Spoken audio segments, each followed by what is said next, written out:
नमस्कार, good morning विद्यार्थी मित्रांनो. मी भानुदास आपलं कॅटलिस्ट करिअर इन्स्टिट्यूटमध्ये स्वागत करतो.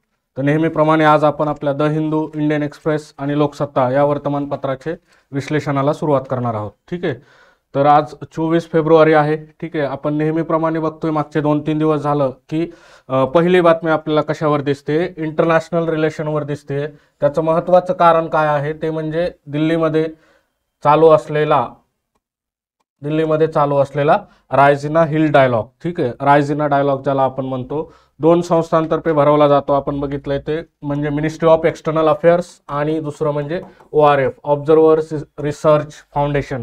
या संस्थांतर्फे हा डायलॉग अनेक देशांमध्ये अशी एक पद्धत आहे किंवा एक व्यासपीठ उपलब्ध करून दिलं जातं. बघा, काल मी तुम्हाला सिंगापूरचं उदाहरण दिलं होतं की सिंगापूरचं गव्हर्नमेंट शांगला डायलॉग भरवतं. त्याच्यामध्ये काय केलं जातं, इंटरनॅशनल रिलेशन, इकॉनॉमी, पर्यावरण या क्षेत्रातल्या तज्ज्ञ लोकांना बोलवून त्यांचे विचार ऐकले जातात. तसंच भारतामध्ये पण 2016 पासून काय रायझिना डायलॉग भरवलं जातं. रायझिना म्हणण्याचं कारण काय हे पण मी तुम्हाला सांगितलेलं आहे. रायझिना या टेकड्या आहेत. ठीक आहे. जसं मुंबईमध्ये मलबार हिल्स या टेकड्या आहेत आणि तिथं काय राजभवन आपल्याला दिसतंय. बंजारा हिल्स हैदराबादमध्ये आहेत, तिथं त्यांचं राजभवन आणि सचिवालय दिसतं. तसं दिल्लीमध्ये रायझिना हिल्स टेकड्या आहेत, आपलं राष्ट्रपती भवन आणि त्याच्या आजूबाजूचा गव्हर्नमेंट परिसर आहे तो. ठीक आहे. तर त्या दृष्टीनं नाव ठेवलेलं आहे रायझिना डायलॉग. तर याच्यामध्ये काल शेवटचा दिवस होता. याच्यामध्ये काय आहे तर काल जयशंकर जी भारताचे फॉरेन मिनिस्टर जे आहेत त्यांनी खूप ॲग्रेसिव्ह भाषण केल्याचं आपल्याला दिसतंय आणि एक प्रकारे भारताचा स्टँड क्लिअर केला आहे 1-2 बाबतीमध्ये, ते म्हणजे रशियाच्या बाबतीमध्ये. ठीक आहे. कालचीच बातमी आहे की रशियावर नव्याने सँक्शन्स लावलेले आहेत. अमेरिकेने 500 नवे सँक्शन लावलेत. त्यानंतर युरोपियन युनियननी पण काय केलंय, रशिया आणि पुतीनच्या जवळपास असणारे लोक असतील किंवा मग नॅव्हल्नी या नावाचे जे कार्यकर्ते होते पुतीनचे विरोधक, त्यांची जी डेथ झाली आहे प्रिझनमध्ये, त्या डेटशी संबंधित असणारे लोक काही किंवा अशा काही कंपन्या, ज्या कंपन्या असं त्यांना वाटतं युरोपियन युनियनला की बाबा ह्या कंपन्या काय करतायत तर मॅन्युफॅक्चरिंग करतात, असे काही सिव्हिलियन गुड्स किंवा कन्झम्पशन गुड्स पण मॅन्युफॅक्चरिंग करतात, पण ते का युद्धाच्या दरम्यान रशियन गव्हर्नमेंटला असं काय सप्लाय करत आहेत ड्युएल गुड्स म्हणजे काय, दुहेरी वापर होऊ शकतो त्यांचा. जसं की मिलिटरीमध्ये लष्करासाठी पण वापर होऊ शकतो आणि सिव्हिलियन सामान्य लोकांसाठी पण वापर होऊ शकतो. अशा काही कंपन्या आयडेंटिफाय करून त्यांच्या असेट काय केल्या आहेत युरोपियन युनियननी फ्रीज केलेले आहेत. तर असे रशियावर नव्याने सँक्शन लादत असताना रशियाचा पारंपरिक मित्र भारत काय आलाय, धावून आलाय थोडक्यात. आणि भारताने एक क्लिअर कट स्टँड घेतलाय की तुम्ही रशियाला असा खिंडीत गाठायचा प्रयत्न केला जातो जगाकडनं. आता रशिया काय लय गुणाचा नाही आहे समजा. ठीक आहे. रशियाने युक्रेनवर साम्राज्यवादी भूमिकेतनं अटॅक केलेला आहे. ठीक आहे, हल्ला केलेला आहे. आणि युक्रेनचा 2014ला असा प्रयत्न केला, क्रिमिया घेतला. ठीक आहे. आणि आता काय 4 प्रांत जे पूर्व युक्रेनचा भाग आहे त्याच्यावर जवळपास कब्जा केलेला आहे.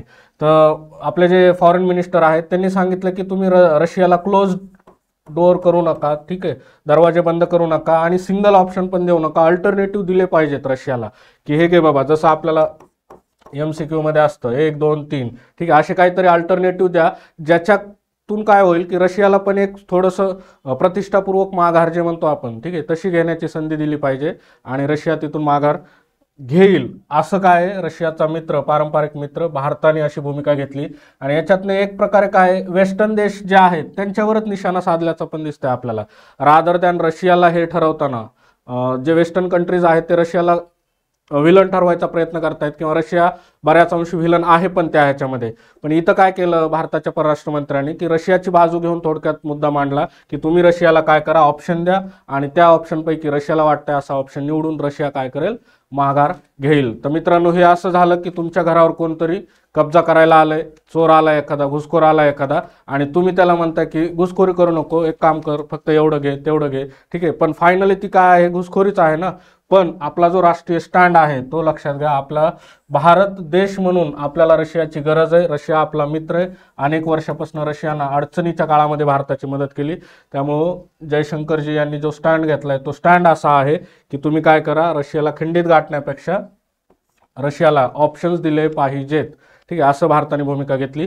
याचबरोबर भारत रशियाच्या बाजूने थोडासा उभा दिसतो. ज्यावेळेस रशिया वर बॅन घातला त्यावेळेस भारताने काय केलं, रशियाकडून खूप जास्त प्रमाणात ऑइल इम्पोर्टिंग करायचा प्रयत्न केलाय. या मुद्द्यावर जेव्हा फॉरेन मिनिस्टर जयशंकरजी यांना विचारलं होतं त्यावेळेस पण त्यांनी उत्तर दिलं की आम्ही आमच्यासाठी नॅशनल इंटरेस्टचा मुद्दा म्हणून आम्ही आमच्यासाठी जे चांगलं वाटतंय ते काय गोष्टी करू शकतो. आणि रशिया, तुम्ही जर रशियावर बॅन टाकलाय, पण आम्हाला ऑइलची गरज आहे, रशिया ऑइल स्वस्त देतोय, रशिया रुपयामध्ये पेमेंट स्वीकारतोय, तर त्यामुळे मग आम्ही काय केलं, त्याचा इम्पोर्ट जारी ठेवले. भारताने कशाही प्रकारे भारताला जे वेस्टर्न ब्लॉककडनं एक थोडंसं हे करायचा प्रयत्न केला जातो की रशियाच्या साईडला जाऊ नको, साईडला जाऊ नको, अशा प्रकारे कुठंतरी लीड करायचा प्रयत्न केला जातो. पण आपण आपली फॉरेन पॉलिसी काय ठेवलेली, नेहमी इंडिपेंडंट ठेवलेली आहे, कुठल्याही दबावाला झुकलेलो नाही. हे या निमित्ताने आपल्याला काय दिसतंय की, आणि त्याचबरोबर एका बाजूला रशियाचे आपले जे संबंध आहेत ते चालूच ठेवलेत, त्याचबरोबर आपण काय युक्रेनला पण ह्युमॅनिटेरियन मदत केलेलीच आहे. म्हणजे असं नाही की युक्रेनच्या अगेन्स्ट स्टँड आहे हा, तर युक्रेनला पण मानवतावादी मदत केलेली आहे. ठीक आहे. सो आजचं जे न्यूज आहे ती न्यूज याच मुद्द्यावर फिरते की रशियाला काय केलं जाईल, काय झालं पाहिजे, रशियाला ऑप्शन्स दिले पाहिजेत, रशिया ते ऑप्शन बघेल आणि त्याप्रमाणे काय एक माघारीचा प्रयत्न करेल असं त्या ठिकाणी म्हटले.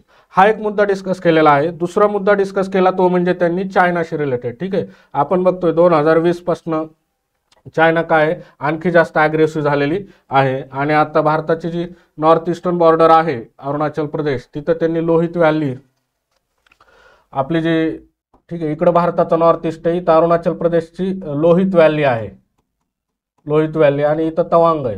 ठीक आहे. तर या दोन एरियाच्या ठिकाणी चायना काय करते, स्वतःचे व्हिलेजेस बनवलेत त्यांनी, आणि हे असे व्हिलेजेस आहेत तिथं ते डेव्हलपमेंट करतायत.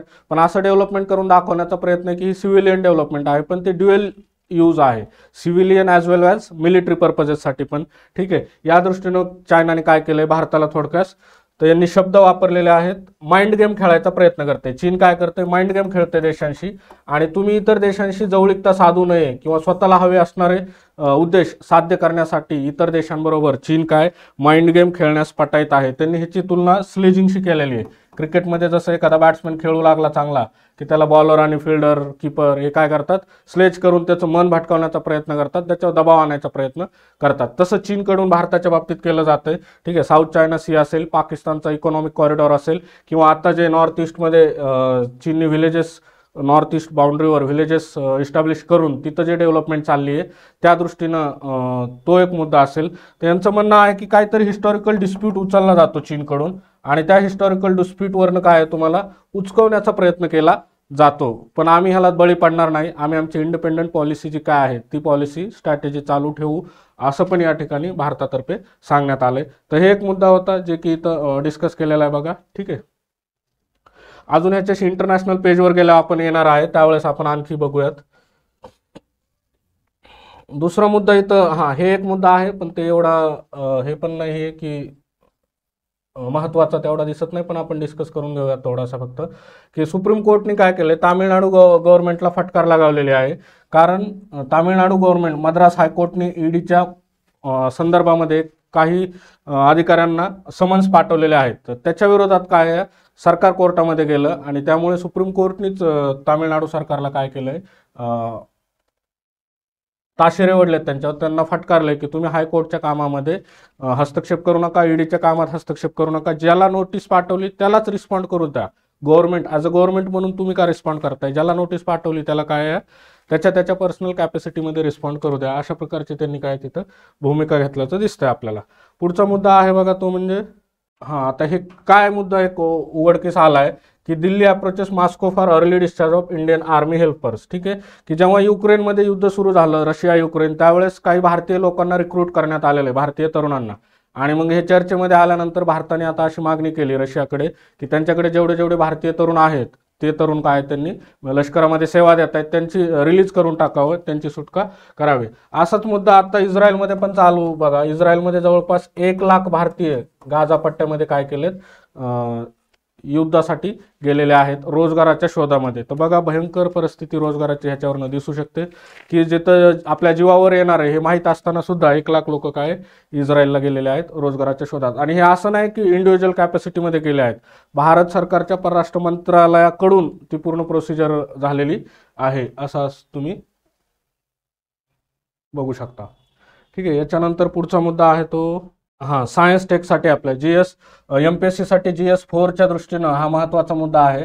ठीक आहे. GS4 त्याचबरोबर काय प्रिलिम्ससाठी पण महत्त्वाचा मुद्दा आहे तो म्हणजे इस्रोचं जे आदित्य L1 हे जे अंतराळ यान आहे, मिशन आहे, सूर्याचा अभ्यास करण्यासाठी, सूर्याच्या कोरोनाचा अभ्यास करण्यासाठी गेलेलं मिशन आहे. ठीक आहे, त्याच्यामध्ये एक डिव्हाइस आहे बघा पापा या नावाचा. आता हे पापा म्हणजे काय, plasma analyser package for Aditya असं त्याचं नाव आहे, लक्षात ठेवा. पापा हे जे डिव्हाइस आहे त्याचं नाव काय आहे, plasma analyser package for Aditya. ठीक आहे, हे जे पेलोड आहे आदित्य L1 वर त्यांनी काय केलेलं आहे, impact of coronal mass ejection, ठीक आहे, याचा शोध लावलेला आहे. तो आपल्याला प्रश्न विचारताना आदित्य L1 हे माहितीच आहे काय सूर्यासाठीचं मिशन आहे, पण त्याच्यावर हे जे पापा डिव्हाइस आहे त्यांनी काय केलंय, सोलर वाइंडचा इम्पॅक्ट जो काय होतो कोरोनल मास इजेक्शनवर, ठीक आहे, त्या इम्पॅक्टच्या संदर्भात काय ऑब्झर्वेशन काही शोध लावलेले आहेत. ठीक आहे, त्याच्यासाठी विचारला जाऊ शकतो. आता पापा काय आहे, तर पापा एनर्जी अँड मास अॅनालायझर आहे, design for in Situ measurements of solar wind electrons and ions in the low energy range. ठीक आहे, पापा हे काय एनर्जी आणि मास अॅनालाइज करतं, जे की इलेक्ट्रॉन्स सोलर वाइंडमध्ये जे इलेक्ट्रॉन्स आणि आयन्स असतील त्यांच्या मदतीनं लो एनर्जी रेंज जे आहे त्याच्यामधलं अॅनालाइज करतं. ठीक आहे, सो त्यामुळे हे एक लक्षात ठेवा. त्याच्यावर 2 सेन्सर आहेत, पापा हे जे डिव्हाइस आहे त्याच्यावर काय 2 सेन्सर आहेत, एक आहे स्वीप आणि दुसरं आहे म्हणजे ते स्वीकार. हे 2 डिव्हाइस आपल्याला तिथं दिसत आहेत. स्वीप म्हणजे काय बघा, solar wind electron energy probe या नावाचं. हे काय करतं तर इलेक्ट्रॉन, आता नावातच आहे ह्याच्या इथं इलेक्ट्रॉन, त्यामुळे इलेक्ट्रॉन शोधायचं काम आहे, ह्याचं शोधायचं नाही सॉरी मोजायचं काम आहे. ठीक आहे, आणि दुसरं जे आहे स्वीकार, the solar wind ion composition analyser. ठीक आहे, measuring ions in the energy range of 10 to 15 kV. ठीक आहे, हे काय आयन मोजतं. हे बघा आय वरनं लक्षात ठेवा आयन साठी आहे, ई वरनं लक्षात ठेवा इलेक्ट्रॉन साठी आहे ते. ठीक आहे, त्याच्या पुढचं बघूयात आपण. आता एक्स फॅक्टर म्हणजे काय, ट्विटरचं नवीन नाव आहे. ठीक आहे, याच्यावरनं ट्विटरने काय केलं, त्यांचं जे इंटरनॅशनल अकाउंट आहे त्याच्यावरनं 2 दिवसापूर्वी एक पोस्ट केली आणि असं सांगितलं की भारत सरकारकडून आम्हाला काय अकाउंट्स ब्लॉक करण्यासाठी आदेश देण्यात आले आहेत. ठीक आहे, जे अकाउंट्स मोस्टली काय अँटी गव्हर्नमेंट आणि फार्म प्रोटेस्ट, जो शेतकऱ्यांचा निषेध, आपलं शेतकऱ्यांचे जे निदर्शनं चालू आहेत दिल्ली बॉर्डरवर त्याच्याशी संबंधित असे काय अकाउंट आपल्याला दिसतात आणि त्यांच्याशी ते ब्लॉक करायला बेसिकली सांगितलंय. तर मुद्दा असा येतो इथं की अभिव्यक्ती स्वातंत्र्याचा मुद्दा आहे आणि अभिव्यक्ती स्वातंत्र्य कशा प्रकारे अभिव्यक्ती स्वातंत्र्य मनमानी पद्धतीने कसं संपवलं जातंय, त्याच्यावर मनमानी बंधनं घातले जात आहेत, हे डिस्कस करण्याचा प्रयत्न केलेला आहे इथं. ठीक आहे, सो काय म्हटलंय बघा, state government have use internet shutdown arbitrarily without adequate cause using vague reasons related to the prospective breakdown of the law and order. ठीक आहे, कारण काय दिलं जातं नेहमी की लॉ अँड ऑर्डरशी ब्रेकडाऊन होण्याची, कायदा आणि सुव्यवस्था बिघडण्याची शक्यता आहे असं कारण दिलं जातं आणि संदिग्ध कारण दिले जातात त्याच्यामध्ये की ठीक आहे, जे फॅक्च्युअली तथ्यात्मक काय आपल्याला सिद्ध करता येत नाहीत, पण स्टेट गव्हर्नमेंटने याचा वारंवार वापर केलेला आहे. आता इथे एक केस दिली बघा, ही केस महत्वाची, GS2 साठी पण महत्वाची आणि GS4 साठी पण. Anuradha Bhasin versus union of India. ह्या टेस्टमध्ये काय केलं होतं supreme कोर्टनी,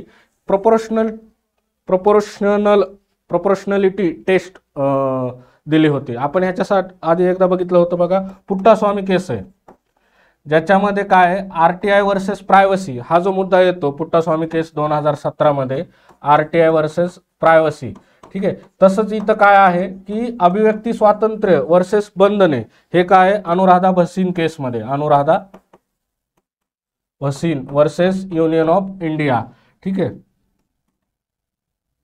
versus union of India केस, ह्याच्यामध्ये काय प्रोपोर्शनलिटी टेस्ट दिलेली आहे. प्रोपोर्शनलिटी टेस्ट कशासाठी, ही टेस्ट की अभिव्यक्ती स्वातंत्र्य आहे प्रत्येक व्यक्तीला घटनेनं दिलेलं, पण त्याच्यावर कधी बंधनं असू शकतात, त्याचे काय प्रोपोर्शनामध्ये लॉ अँड ऑर्डर बिघडण्याची शक्यता आहे, याची एक टेस्ट दिली सुप्रीम कोर्टने घालून की असं जास्त असेल त्या टेस्टमध्ये तर काय तुम्ही बंधनं घालू शकता, अन्यथा नाही. अशा प्रकारचे काय थोडेसे गाईडलाईन आहेत आपल्याला हे दिसतंय. आता हे 2000 कर्नाटक गव्हर्नमेंटचा इथं मुद्दा डिस्कस केलेला आहे 2020-21चा. ठीक आहे, की कर्नाटक गव्हर्नमेंटने काय केलं होतं, ट्विटरला अशीच विनंती केली होती. त्यावरनं त्या आदेशावरनं काय आहे, ट्विटर कर्नाटक हायकोर्टमध्ये गेलं होतं बंदीच्या विरोधात. त्यावेळेस सिंगल एक जजेसच्या बेंचने काय केलं होतं, सिंगल जजेसच्या बेंचने ती जी ट्विटरची अपील आहे हायकोर्टमध्ये, ती अपील खारिज केली होती. पण पुन्हा अपील केल्यानंतर काय आहे, पुन्हा दुसऱ्या बेंचने ती स्वीकारलेली दिसते आपल्याला. ठीक आहे. सो ह्याच्यावरनं स्टेट गव्हर्नमेंट कसे मनमानी पद्धतीनं काय आर्बिट्ररीली वापर करते, IT ॲक्टचा हवाला दिला जातो 2000च्या. ठीक आहे. आणि अशा प्रकारे बंधने आणण्याचा प्रयत्न केला जातो. दुसरं म्हणजे आत्ताचं जसं हे आहे, आताचे जे ट्विटर आहे, खास करून इलॉन मस्क ह्या स्वयंघोषित माहिती अभिव्यक्ती स्वातंत्र्याच्या पुरस्कर्त्याने काय केलंय, ताब्यात घेतलंय ट्विटर. तसं ट्विटरचं काय आहे, थोडंसं एक्स नाव झालंच आहे, पण त्याचबरोबर ट्विटरचा रोल आहे जो की पूर्वी एक निष्पक्ष माध्यम होतं, प्लॅटफॉर्म होतं जिथं प्रत्येकजण आपापले विचार मांडू शकायचं. आता ते प्लॅटफॉर्म राहिलेला नाही आणि त्याचं कुठंतरी डिग्रेडेशन झालेलं आहे, असा पण इथं मुद्दा मांडलाय.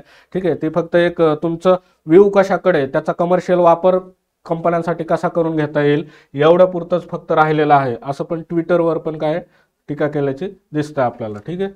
सो मुद्दा पुढचा, त्याच्यामध्ये पुढचा मुद्दा येतो की सोशल मीडिया कंपन्या ज्या आहेत त्यांचे राईट्स आणि ऑब्लिगेशन काय आहेत. ठीक आहे. आणि त्यांचा कंटेंट जो प्लॅटफॉर्मवर येतो, त्यांच्या कंटेंटवरनं तो कुठला आला पाहिजे, कुठला नाही आला पाहिजे, याच्या संदर्भात क्लॅरिफिकेशन झालं पाहिजे, असं पण तिथं एक हे आहे. It does not seem to be concern at all about what such actions mean to India's reputation as a free, open and democratic society. A key reason for social media companies to operate in the country beyond just to presence of large consumer base. ठीक आहे. भारतामध्ये ह्या कंपन्या फक्त large consumer base, India is a biggest market. ठीक आहे. म्हणूनच ह्या कंपन्या अस्तित्वात आहेत, हाच त्यांचा अजेंडा आहे थोडक्यात, असं कुठंतरी भूमिका इथं घेतलेली आहे. ठीक आहे. त्यांनी स्वतःचं क्लिअर केला पाहिजे स्टँड भाषण आणि अभिव्यक्ती स्वातंत्र्याप्रती, आणि कुठल्या प्रकारच्या विनंत्या सरकारच्या ऐकायच्या आणि नाही ऐकायच्या. ठीक आहे. याच्याबद्दल स्वतःची काहीतरी एक यंत्रणा असली पाहिजे, जी की इलॉन मस्कनी ताब्यात घ्यायच्या आधी होती. आणि ती तशा पद्धतीने काय पूर्ण 100 अकाउंट त्यांनी विनंती केली, 100ला 100 अकाउंट फ्रीज केले, असं करायचं नाही. तर त्याच्यामध्ये स्वतः तपासायचे आणि त्याच्यानंतर त्यांना जर काय कंटेंट आढळला तसा तर त्यानुसार कारवाई व्हायची. पण आता तसं राहिलेलं नाही. आता एका बिझनेसमॅननं ताब्यात घेतलेलं आहे, तो तशाच प्रकारे विचार करणार. ठीक आहे. सो त्यामुळे अभिव्यक्ती स्वातंत्र्याच्या दृष्टीनं हा एक इथं थोडंसं आपल्याला बघता येतं मुद्दा. पुढचं आर्टिकल आहे ते म्हणजे चेंजिंग द ग्रोथ पॅराडाईम. तर चेंजिंग द ग्रोथ पॅराडाईम या नावाचं जे आर्टिकल आहे ते वृद्धी आणि विकास, ज्याला आपण वाढ आणि वृद्धी म्हणतो. ठीक आहे. आर्थिक वाढ, आर्थिक विकास याच्या संदर्भाने चर्चा करतं. आपल्याला MPSCसाठी GS4ला ते काय महत्त्वाचं आहे, तर UPSCसाठी GS3मध्ये त्याचा संदर्भ महत्त्वाचा आहे. ठीक आहे. आपण बघूयात काय चर्चा त्यांनी केलेली आहे. भारताच्या कशामुळे चर्चेत आलाय मुद्दा हा, तर चर्चेत येण्याचं कारण हे आहे की भारताच्या RBIच्या गव्हर्नरनी फायनान्स मिनिस्टरला लेटर लिहिलंय आणि त्या लेटरमध्ये त्यांनी, ओपन लेटरमध्ये त्यांनी काय सांगितलंय की state of Indian economy is not good, भारताच्या अर्थव्यवस्थेची परिस्थिती चांगली नाही. ठीक आहे. या दृष्टीनं त्यांनी काय निर्मला सीतारामन यांना माहिती देऊन थोडंसं काहीतरी ड्रास्टिक चेंजेस स्टेप घेण्याचे सुचवलेलं आहे. त्यामुळे मुद्दा चर्चेत आलाय. आता मोस्ट ऑफ दी याच्यामध्ये जे चर्चा केली यांनी सुरुवातीला, इथं जी चर्चा आहे ती इकॉनॉमीची वाढ आणि वृद्धी याच्यातला आपल्याला फरक कुठंतरी सांगायचा प्रयत्न केलेला दिसतोय. कारण त्यांचं काय म्हणणं आहे की मोस्ट ऑफ दी जगातल्या इकॉनॉमी सध्या कशा ह्याच्यात मोजायचा प्रयत्न केलाय, GDPचा वृद्धी दर. तुमचा GDPचा वृद्धी दर वाढतोय म्हणजे तुमची इकॉनॉमी काय वाढते आहे आणि देशातली परिस्थिती चांगली आहे, सगळं काय सुस्थितीत आहे, लोकांना रोजगार भेटतोय, त्यांच्या पोषणाच्या, आरोग्याच्या सगळ्या समस्या सुटत चालल्यात, असं काय परिस्थिती नाही आहे असं सांगायचा प्रयत्न केलाय त्यांनी. काय सांगितलं बघा इथं की GDP growth has become dominant measure of health for all economies. The dominant paradigm is first increase the size of the पाय बिफोर इट्स रिडिस्ट्रीब्युशन. असं म्हटलं किंवा असा एक गृहीतक आहे की तुमचं हे जे देशाचा GDP आहे तो असा आहे, तर पहिलं काय करायचा, तो GDP मोठा करायचा, इन्क्रीज द पाय, आणि त्याच्यानंतर त्याचं डिस्ट्रीब्युशनचा प्रोसेस सुरू करायची. असं कुठंतरी देशांचा एक कल वाढत आहे. म्हणजे काय, तर तुमचं ग्रोथ होते पण त्या ग्रोथच्या डिस्ट्रीब्युशनचं काय,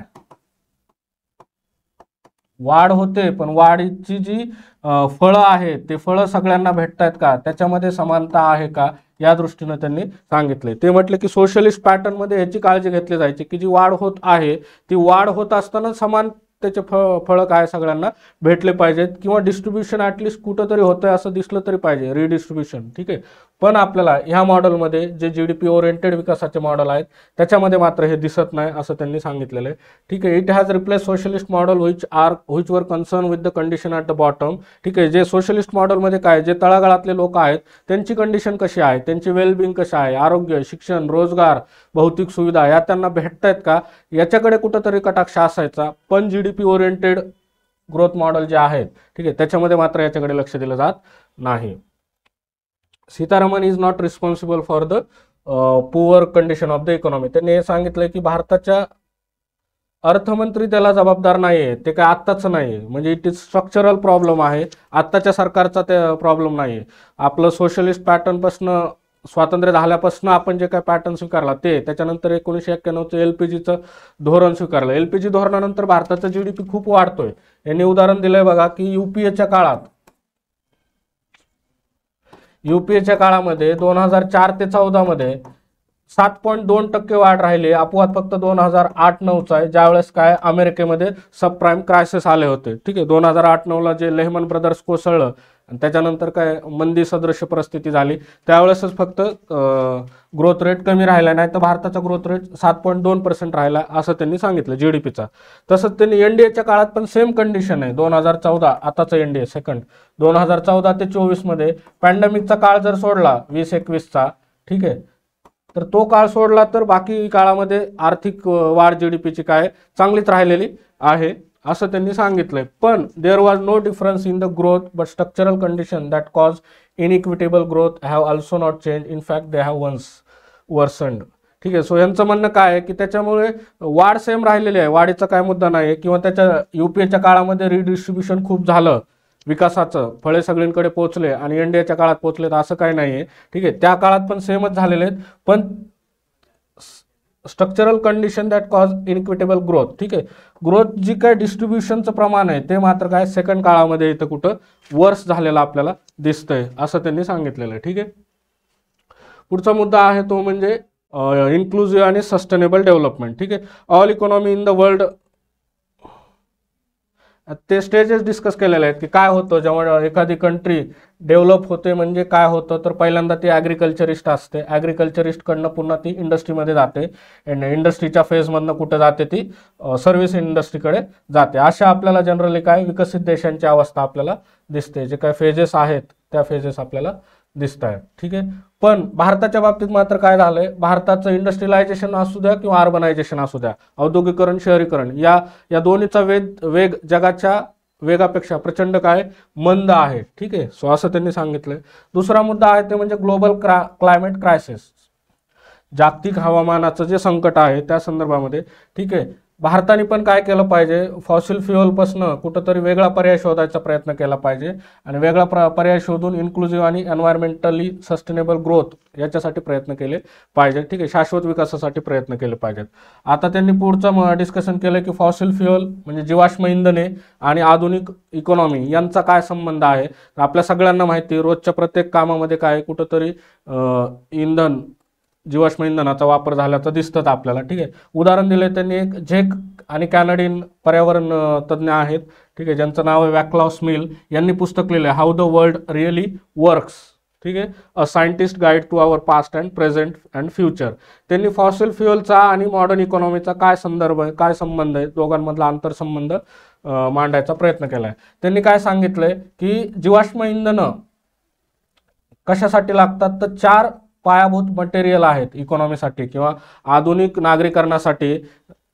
सध्याच्या जगासाठी 4 पायाभूत काय आहेत मटेरियल आहेत, पदार्थ आहेत आणि त्याच्यासाठी आपल्याला जीवाश्म इंधन लागतं असं त्यांनी सांगितलंय. कोणते 4 आहेत ते, एक म्हणजे स्टील, दुसरा आहे कॉन्क्रीट, तिसरा आहे प्लास्टिक आणि चौथा आहे अन्न.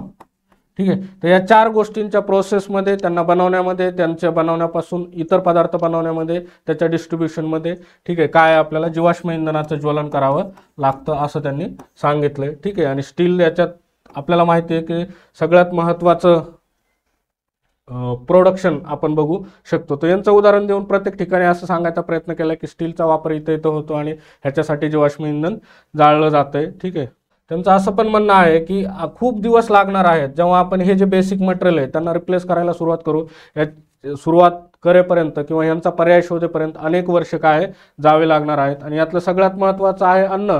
ठीक आहे, अन्नाला काय आपण पर्याय शोधणार आहे, त्याच्यासाठी तर जीवाश्म इंधन जे काय जाळतो ते जाळावंच लागणार आहे. ठीक आहे, आता fossil fuel solution have become integral and increasing the scale of the food production and distribution.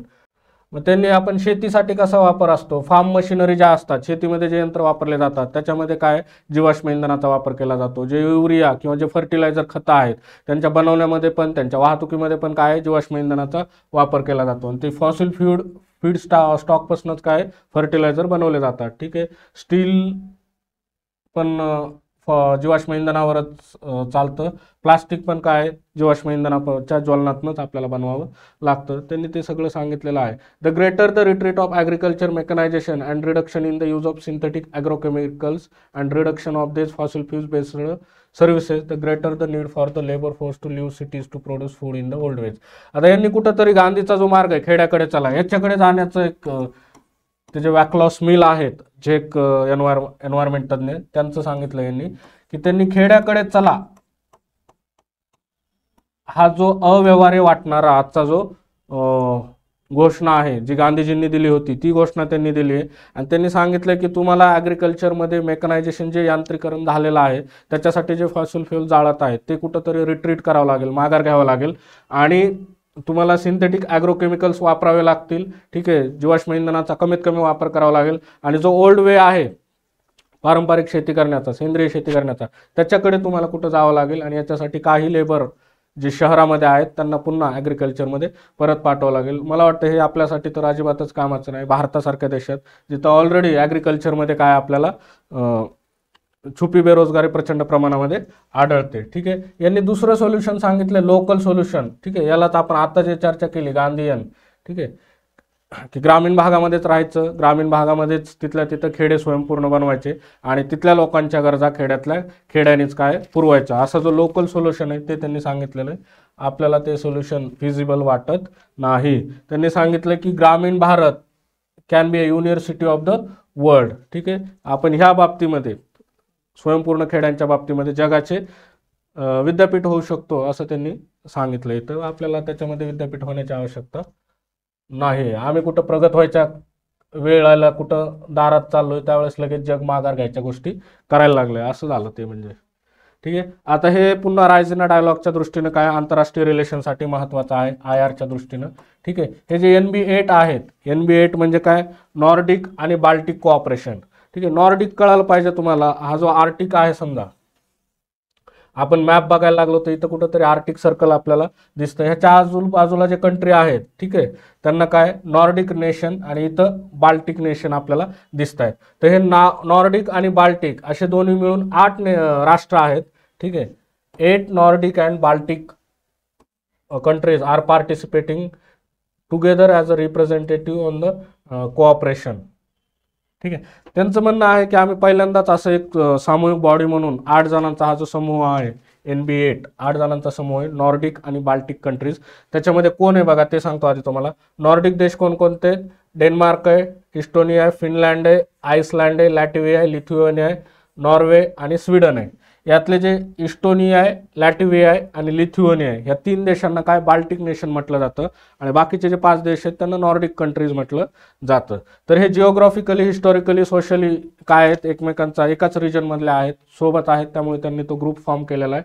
ठीक आहे, आणि त्यांचं म्हणणं आहे की आम्ही जर एकत्र घेतले ॲज अ ग्रुप आम्ही जर एकत्र घेतलं तर आम्ही G20 मध्ये क्वालिफाय होतो इकॉनॉमी स्केलच्या दृष्टीनं आणि G10 सारखा ग्रुप एखादा झाला तर त्याच्यामध्ये क्वालिफाय होऊ शकतो. ठीक आहे, our country share a commitment to democracy and human right. आमच्या देशांचं काय लोकशाही आणि मानवी हक्काप्रती आमची बांधिलकी आहे असं त्यांनी सांगितलंय.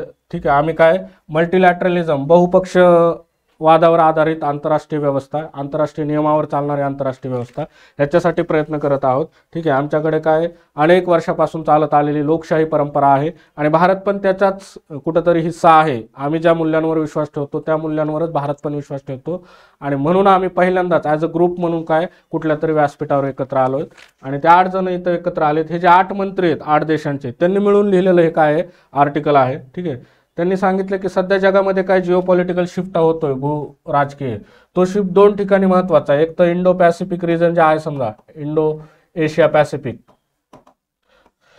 तो रिजन, आणि वरचा जो रिजन आहे तो म्हणजे काय, नॉर्डिक बाल्टिक रिजन. याचं कारण काय, नॉर्डिक बाल्टिक इकडं रशिया आणि रशियाने युक्रेनवर केलेला अटॅक. सो हे थोडेसे काय सध्या हॉटस्पॉट ठरलेले आहेत असं त्यांचं म्हणणं आहे.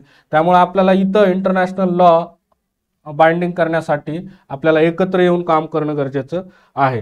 ठीक आहे. Our objective to coming India is clear. आम्हाला अधिकाधिक अधिकाधिक आम्हाला काय इंटरकनेक्टेड जग पाहिजे आहे. ठीक आहे. आम्ही शेअर करतो एकमेकांशी. We see an urgent need to get back to a more positive agenda for global cooperation. Global cooperation झालं पाहिजे. ठीक आहे. त्याच्यासाठी आम्ही इंडियाला इथं आलेलो आहे. आम्हाला सहकार्य वाढवायचं आहे असं त्यांनी सांगितलं. Impact of the war against Ukraine. त्यांनी इथं युक्रेनच्या बाजूने पूर्ण भूमिका घेतल्याची दिसते. कारण हे जे कंट्रीज आहेत ते मोस्ट ऑफ द कंट्री, यातला फिनलँड जर बघितला तुम्ही, आता आपण जी चर्चा केली यामध्ये फिनलँड आहे बघा. हा फिनलँड 31वा मेंबर झाला नाटोचा. एवढे घाबरतात रशियाला, रशियाच्या आक्रमक विस्ताराला घाबरत आहेत. ठीक आहे. सो थोडक्यात असा ग्रुप बनवून ते एकत्र आलेत आणि त्यांचं म्हणणं आहे की काहीतरी पीस फॉर्म्युला जो काय झेलेन्स्कीनं तयार केलेला आहे तो पीस फॉर्म्युल्यावर सगळ्या जगाने झेलेन्स्कीला पाठिंबा दिला पाहिजे युक्रेनच्या, आणि त्याच्यावर सोल्युशन काढलं पाहिजे. भारताची पण भूमिका महत्त्वाची असू शकते असं त्यांनी इथं सांगितलंय. ठीक आहे. सो ते एक इंटरनॅशनल रिलेशनमध्ये आपल्यासाठी महत्त्वाचा होता, ते डिस्कस केलं आपण. आता हे पुढचं लक्षात ठेवा, ग्रे झोन वॉरफेअर. आपले जे CDS आहेत ते काय चर्चा करत आहेत, grey zone warfare latest entry in lexicon of warfare. ठीक आहे. ते कशाला रेफरन्स दिलाय त्यांनी, तर चायना जे काय सध्या करते नॉर्थ ईस्टर्न बॉर्डरवर, आत्ताच आपण बघितलं की तिथं गावं उभे केलेत आणि ड्युअल पर्पज पायाभूत सुविधा तिथं काय बांधायला सुरुवात केलेली आहे. ठीक आहे. सो त्या दृष्टीने त्यांनी line of actual control as well as South China Sea या दोन ठिकाणी जे काही चीनचा आक्रमक विस्तारवाद चालू आहे, ठीक आहे, त्याला रेफरन्स देऊन बोललेले आहेत. ते म्हटलेत की आपल्याला एकत्र येऊन आपल्याला काय इन्फॉर्मेशन शेअर एकमेकांशी केली पाहिजे. आता ग्रे झोन एरिया म्हणजे काय, म्हणजे ग्रे झोनमधले युद्ध सध्या वाढत चाललेले आहेत असं त्यांनी म्हटले. ग्रे झोन एरिया म्हणजे काय, असे एरिया किंवा अशी लष्करी कृती जी की युद्ध म्हणून गणली जाणार नाही. म्हणजे अशी लष्करी कृती जी युद्ध म्हणून गणली जाणार नाही, युद्धाची सुरुवात म्हणून गणली जाणार नाही. कुठंतरी युद्धाच्या जस्ट खाली, म्हणजे काय उगाच LOCवर यायचं आणि हात चोळत बसायचं, बघतोस तुला दाखवतोस तुला, हे जे चीन करत असतं डोळे दाखवण्याचं काम, त्याला काय थोडक्यात ग्रे झोन एरिया असं त्यांनी म्हटलेलं आहे. ठीक आहे. Kind of a military action below a particular threshold that would invite response. म्हणजे याच्यावर काय भारताने पण काहीतरी रिस्पॉन्स काय केला पाहिजे अशी त्यांची अपेक्षा असते. त्याला ग्रे झोन वॉरफेअर असं त्यांनी म्हटलेलं आहे. ठीक आहे. तो चीनच्या दृष्टीने आपण ऑलरेडी खूप चर्चा केलेली आहे, वरती पण आला होता मुद्दा.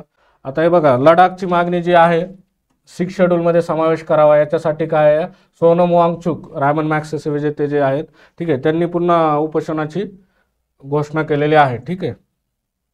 आपण याची कारणं मागच्या हिंदूमध्ये जेव्हा आर्टिकल आलं होतं तेव्हा त्याच्यावर चर्चा केलेलीच आहे. याच्यासाठी समिती नेमली बघा, नित्यानंद राय समिती आहे. नित्यानंद राय समिती 6 शेड्यूलमध्ये कशाचा समावेश झाला पाहिजे, लेह लडाखचा. कुठल्या बॉडी मागणी करतायत, the members of the Leh apex body and the Kargil democratic alliance. ठीक आहे. हे काय आहेत, गृह मंत्रालयाशी चर्चा करतायत. 6 शेड्यूलमध्ये सध्या किती राज्य आहेत, फक्त 4च राज्य आहेत. आसाम आहे, मेघालय आहे, त्रिपुरा आहे आणि मिझोराम आहे, आमेत्रिमी. ठीक आहे. आता हे बघा, एक नवीनच काय आहे, जेमिनी नावाचं जे AIचं चॅटबॉट आहे, हे लक्षात ठेवा, प्रिलिम्सला आपल्याला महत्त्वाचं आहे. ठीक आहे. AI खूप चर्चेमध्ये राहिलेलं आहे मागचे 2 वर्ष झालं, 2022 पासून.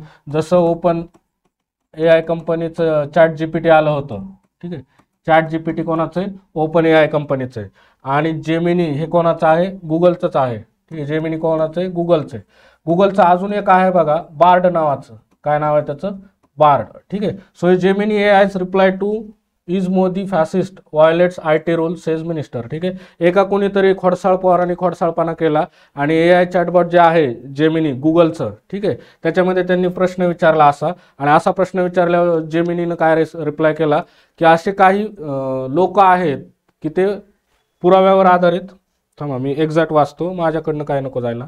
हां, Mr. Modi had been accused of implementing policies that some experts have characterized as fascist. ठीक आहे, त्यांच्याकडनं काय अशा धोरणांची अंमलबजावणी झाली आहे जे काही एक्सपर्टच्या म्हणण्यानुसार फॅसिस्टवादाचे वैशिष्ट्य दाखवते, असा रिप्लाय आला. ठीक आहे, असा रिप्लाय आल्यामुळं काय आहे, भारताचे IT मिनिस्टर आहेत चंद्रशेखर, ते भडकले आणि त्यांनी सांगितलं की हे जे आहे गुगलचं चॅटबॉटचं हे जे रिप्लाय आहे तो article rule 3(1)B IT rule जे आहे 2021 IT ॲक्ट 2000चा आहे, लक्षात ठेवा. IT ॲक्ट 2000चा आहे, त्याचे रूल्स 2021ला 2008ला 2021ला जाहीर झाले. 2021च्या रूल 3(1)B नुसार ते काय व्हायलेट करते आणि ते क्रिमिनल कोडचं पण व्हायलेट करते असं त्यांनी सांगितलं. आता रूल 3(1)B काय आहे, ठीक आहे, ते आपण कुठेतरी बघितलं पाहिजे. बघा आता rule 3(1)B says that online platform should inform users not to host, display, upload, modify, share any information that belongs to other person, grossly harmful, defamatory, obscene, pornographic, pedophilic, otherwise unlawful in any manner. ठीक आहे, थोडक्यात काय unlawful in any manner. Article 3(1)B राज्यसेवा मुख्य परीक्षेला जे कायदे मुख्य परीक्षेला GS2ला जे ऍक्ट आहे, ठीक आहे, त्याच्यामध्ये हे विचारलं जाऊ शकतं. व्याख्या तिथं विचारायचा प्रकार आहे. 3(1)B मध्ये ही काय अनलॉफुल ऍक्टिव्हिटीची व्याख्या थोडक्यात दिली आहे. ठीक आहे, पुढे हे पूर्व परीक्षेसाठी महत्त्वाचं आहे. जेमिनी कोणाचं आहे, गुगलचंच आधीचं बार्ड होतं. ओपन AI सॅम अल्टमनचं ओपन AI कंपनीचं कोणतं ChatGPT आहे. ठीक आहे, सो ते आपण बघितलं. पुढचं आता महाराष्ट्राचे माजी मुख्यमंत्री आणि लोकसभेचे माजी सभापती मनोहर जोशी सरांचं काल काय झालं, निधन झालेलं आहे. 86व्या वर्षी जोशी सरांचं निधन झालेलं आहे. ठीक आहे, 2-3 गोष्टी इथं लक्षात ठेवा फक्त.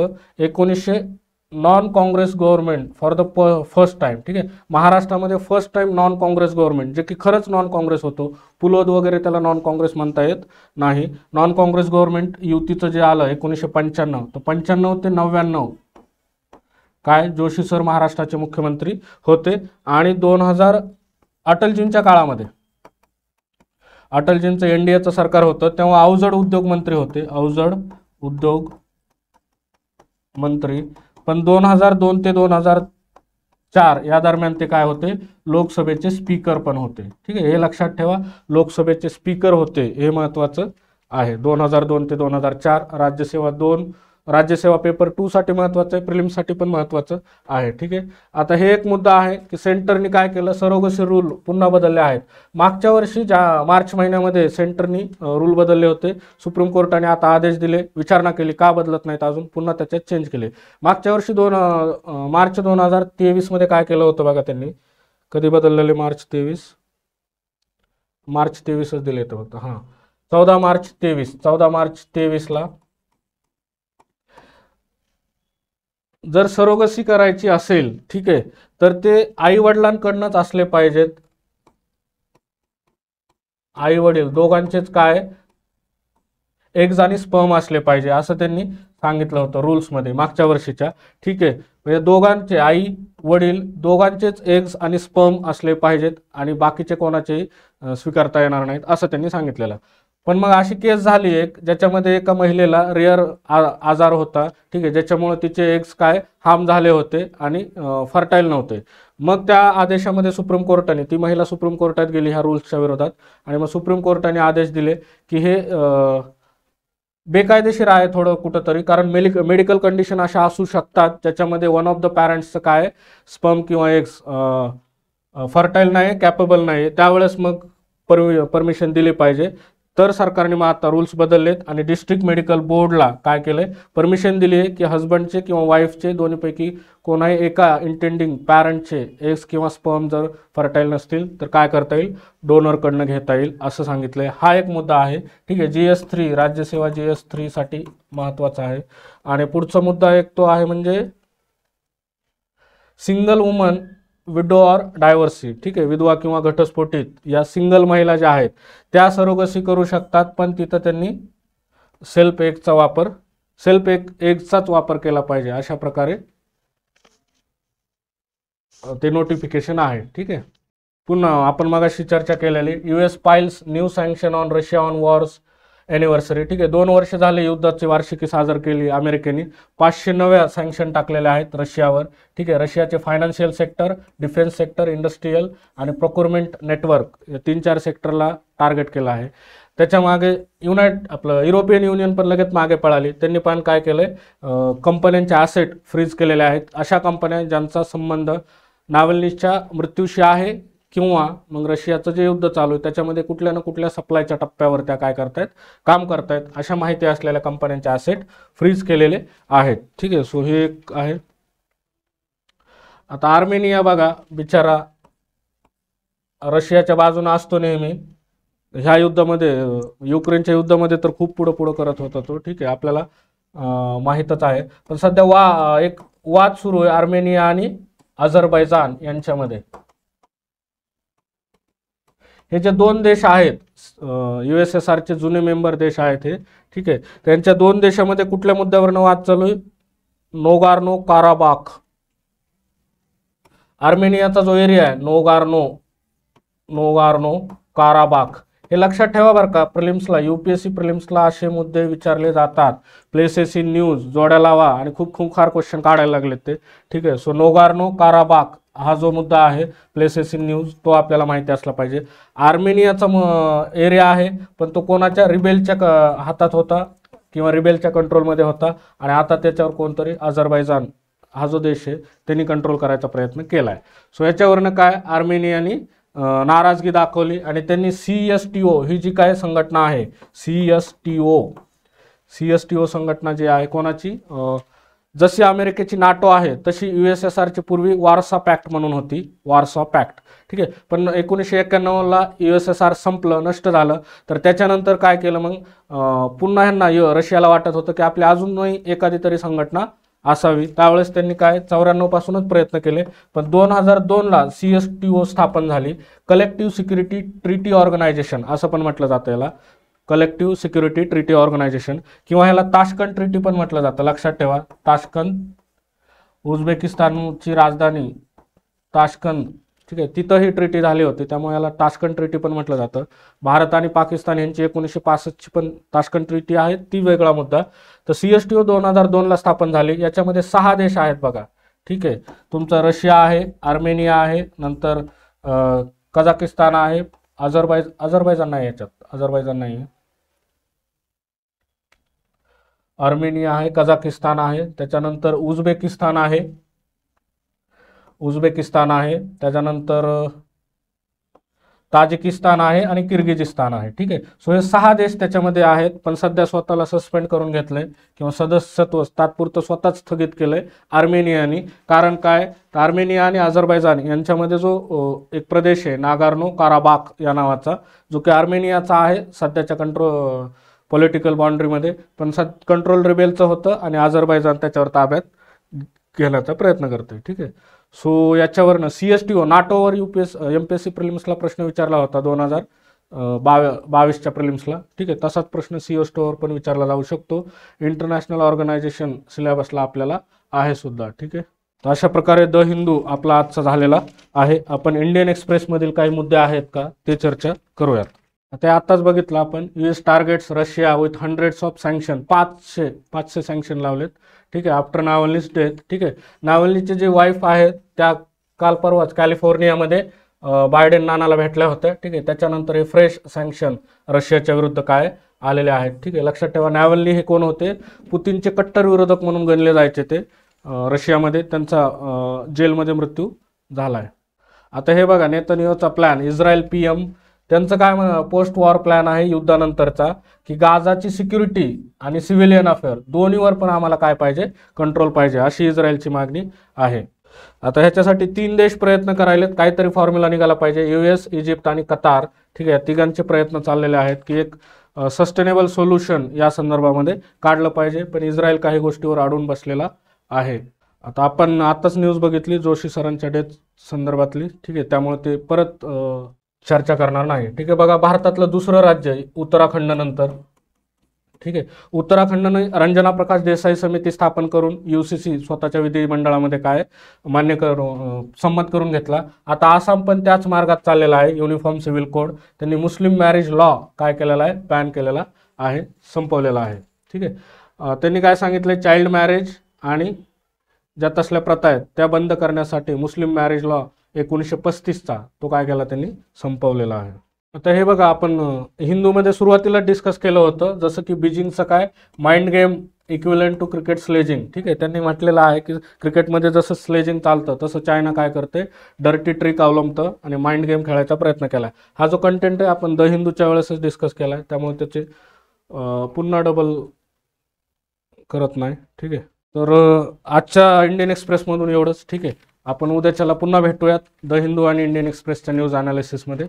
तुम्ही तुमच्या मित्रमैत्रिणींशी शेअर करा आणि तुम्हाला कसं वाटतं ह्याचा संबंधीचा फीडबॅक नक्की कळवा. धन्यवाद.